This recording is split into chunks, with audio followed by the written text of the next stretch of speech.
నమస్తే, welcome to reflection news. నేను శర్మ. ఎన్నికల కంటే ముందు నుంచే మీకు జ్ఞాపకం ఉంటుంది ప్రేక్షకులారా, మన రిఫ్లెక్షన్ న్యూస్ రిఫ్లెక్షన్ భారత్లో మనం చెప్తూనే ఉన్నాం, మమతా బెనర్జీ కొంపకు వెళ్ళడానికి సిద్ధంగా ఉంది. వీడ్కోలు సమావేశాలు కూడా అక్కడ ఏర్పాటు చేయడానికి సిద్ధంగా ఉన్నారు. ఇంటికి పంపిస్తారు ఆ గుండాను, దీది పెద్ద గుండాను ఇంటికి పంపిస్తారని మనం మొదటి నుంచి చెప్తున్నాం. ఎగ్జిట్ పోల్స్ తర్వాత వచ్చినాయి, అవి ఎలక్షన్ రోజు అయిపోయినాక, ఎలక్షన్స్ అయిపోయినా ఎగ్జిట్ పోల్స్ వచ్చినాయి. కానీ మొదటి నుంచి కూడా మనం రిఫ్లెక్షన్లో మాట్లాడుకుంటున్నాం, దీది ఇంటికి పోతుంది, ఇంటికి పోతుంది. అట్లే అయింది. ఆమెనే ఓడిపోయింది. ఒక గూండాయిజం చేసింది. ఇది నాకు మించిన వాళ్ళు లేరు, ఇక సిపాయి, ఇక నేనే సిపాయిని. పశ్చిమ బెంగాల్లో ఏకైక స్త్రీ శక్తి. స్త్రీలు సిగ్గుపడుతున్నారు మమతా బెనర్జీని చూసి. ఆడది ఇట్లుంటుందా అని, ఒక ఆడది ఈ విధంగా వ్యవహారం చేస్తుందా అని వాళ్ళు సిగ్గుపడుతున్నారు. ఇప్పుడట న్యాయ విచారణకు పోతుందట. అన్యాయం జరిగిందట, బీజేపీ ఓట్లు దొంగతనం చేసిందట, పోతుందట. సుప్రీంకోర్టు చెప్తుంది. ఇందాక రావాల్సిన అవసరం లేదు, వెళ్ళిపో అని సుప్రీంకోర్టు అంటుంది.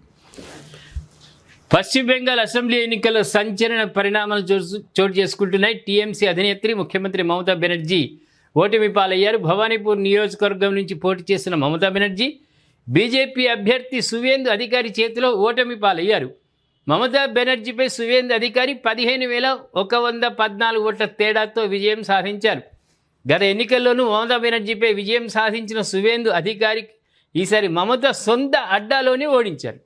2021లో బెంగాల్ అసెంబ్లీ ఎన్నికల్లో మమతా బెనర్జీ సువేందు అధికారి సొంత నియోజకవర్గమైన నందిగ్రామ్లో పోటీ చేశారు. ఈ ప్రతిష్టాత్మక పోరులో సువేందు అధికారిని విజయం సాధించారు. అయితే 2026 ఎన్నికల సమయాన్ని సువేందు అధికారి మమతా బెనర్జీ నియోజకవర్గం భవానీపూర్లో బీజేపీ అభ్యర్థిగా ఆమెపై తలపడ్డారు. ఈ ఎన్నికల్లోనూ దీదీని ఓడించిన సువేందు అధికారి వరుసగా రెండోసారి ఆమెకు ఓటమి చూపించిండు. ముఖ్యంగా బీజేపీ తరఫున ముఖ్యమంత్రి అభ్యర్థిగా బరిలో ఉన్నారు. గతంలో మమత ముఖ్య అనుచరుడిగా టీఎంసీ విజయాన్ని కృషి చేసిన సువేందు అధికారి వరుసగా 2 సార్లు మమతను ఓడించి బెంగాల్లో దీదీ పాలనకు ముగింపు పలకడం విశేషం, చాలా విశేషం ఇది. అదేవిధంగా మరోవైపు బెంగాల్ అసెంబ్లీ ఎన్నికల్లో బీజేపీ ఏకపక్షంగా విజయాన్ని నమోదు చేసుకుంటోందని ఇప్పటివరకు వెల్లడైన ఫలితాల ప్రకారం పశ్చిమ బెంగాల్లో 204 సీట్లు బీజేపీ కైవసం చేసుకుంది. అటు మమతా నేతృత్వం టీఎంసీ పార్టీ 79-84లో ఆమె అక్కడ ఉండిపోయింది. ఆమెనే ఓడిపోయినాక ఇక అడిగేది ఏమున్నది. కాబట్టి మమతా బెనర్జీ గారు ఇక ఆమెకు ఓటమి అయిపోయింది. ప్రజలు నిర్ణయించారు, నువ్వొద్దు, నీ పరిపాలన వద్దు, హాయిగా వెళ్ళిపో. శాశ్వతంగా కమ్యూనిస్టు కంచుకోటలను బద్దలు కొడుతూ మమతా బెనర్జీ వచ్చింది, 3 టర్ములు గెలిచింది. ఇప్పుడు టీఎంసీని కూడా బద్దలు కొట్టి బీజేపీ ఇంటికి పంపించడానికి సిద్ధంగా అయింది. ప్రజలు ఇంటికి పంపిస్తున్నారు.